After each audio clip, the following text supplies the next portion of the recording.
So the Rings of Power. I just finished watching the Rings of Power, and I think it's. I don't know if you guys. I think it's.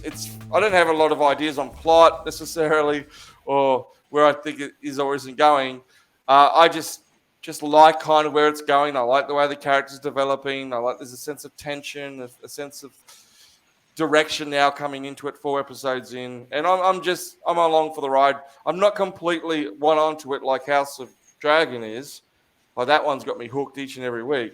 But Yeah. I like where how this one's firming up. It's coming together quite nicely in my opinion. Yeah, I mean, for me, because I have to keep getting the explanations of why some of these characters matter. Because I always get these because it's been so long since I watched the Lord of the Rings original trilogy. So I always get flashes, obviously, which they do on purpose. Flashes of memories of this place was significant for something. This was significant for something. But I never remember exactly what is supposed to be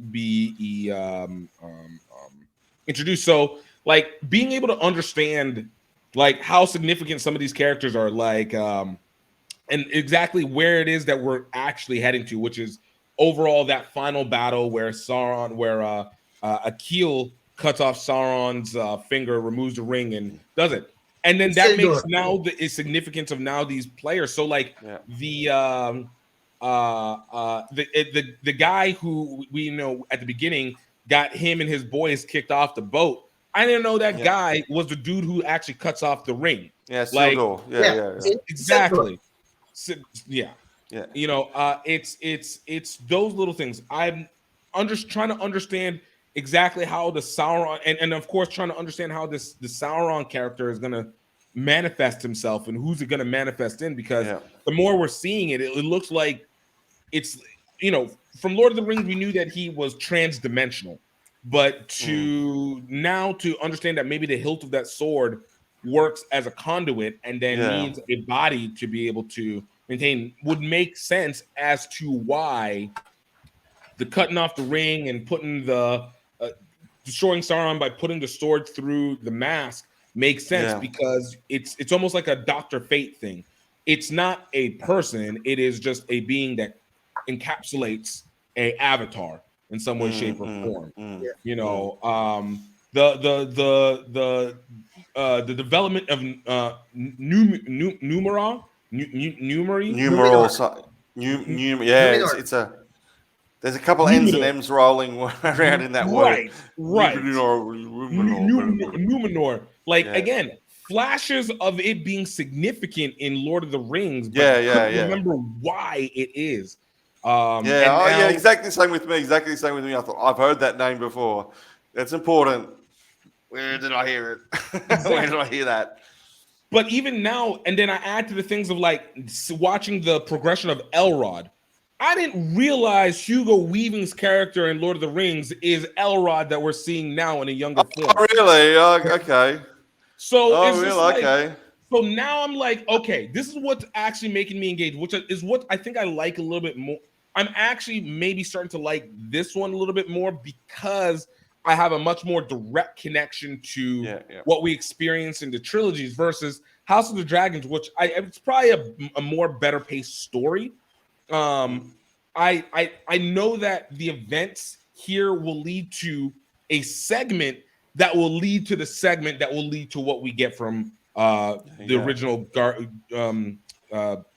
Game of Thrones, but there's not a direct. So I don't have as deep a connection into each individual character as opposed to the fact that they just look like low res copycats of the Game of Thrones ones. Right. Yeah.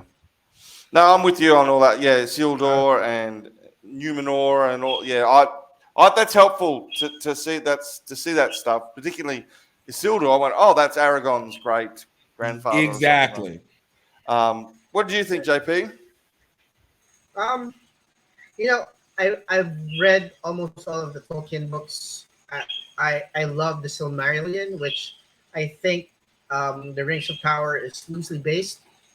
I've been hearing from a lot of purist Tolkien fans that it's deviated somewhat from the source material, which actually I don't mind because you gotta adapt things for TV. Yep. It also removes the ability to spoil so heavily. So if people talk about this and this and this Yes. happened in the book, and now Yeah. this is what exactly, like, people will just ruin it and be like, we don't need to watch a show. We're just getting a visual retelling of the book. Yeah. No. Exactly. Yeah. TV shows don't need to be always 100% faithful to source material, because otherwise, you know what's going to happen, and it's not going to be as interesting anymore because you won't be surprised. Yeah. There's nothing to look forward to because except Yeah. like the story. So Yeah.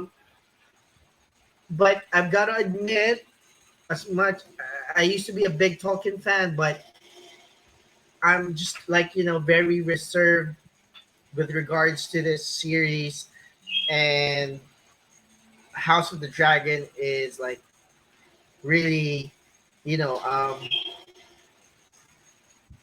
more interesting to me right now because of the great of the grayness.